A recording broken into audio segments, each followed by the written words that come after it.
Chapter number 10 electrochemistry में rules आ जाते हैं। लॉन्ग के लिए भी इम्पोर्टेंट है, शॉर्ट के लिए भी इम्पोर्टेंट है।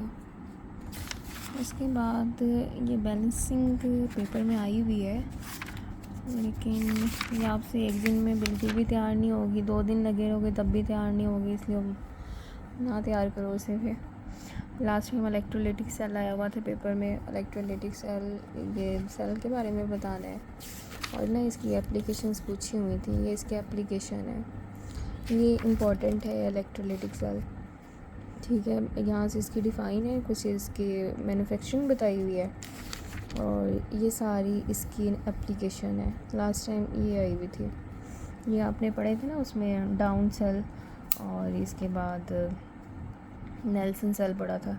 तो ये सारा पोर्शन जो है वो डाउन सेल वाला है, ये वाला जो सारा पोर्शन है वो नेल्सन सेल वाला है। तो इसी की एप्लीकेशन है, अगर आ जाए फॉर एग्ज़ाम्पल आप वो भी लिख सकते हैं, ठीक है।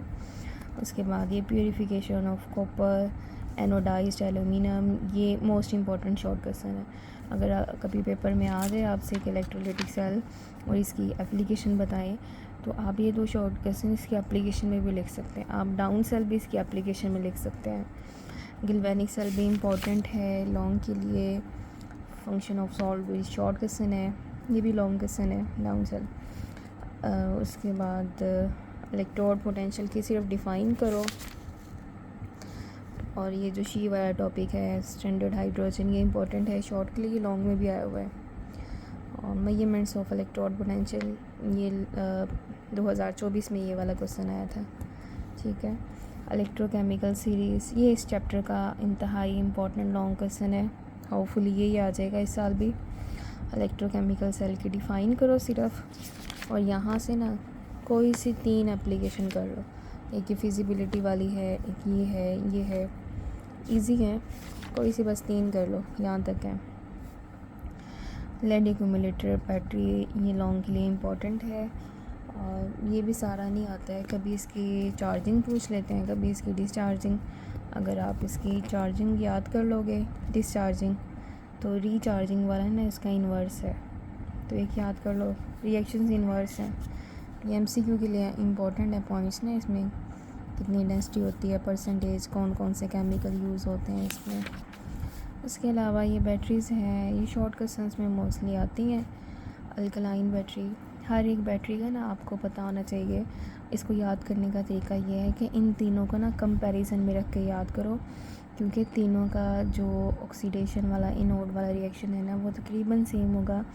और फिर आपने ये भी याद रखना है इनोड किसका बना हुआ है, कैथोड किसका बना हुआ है, और ये कितना वोल्टेज प्रोवाइड कर रहा है, ठीक है। इसके अलावा इसके क्या यूज़ हैं, इसके क्या यूज़ हैं, इसके क्या यूज़ है, कंपैरिजन में याद करोगे बहुत आसानी से और जल्दी याद हो जाएगा।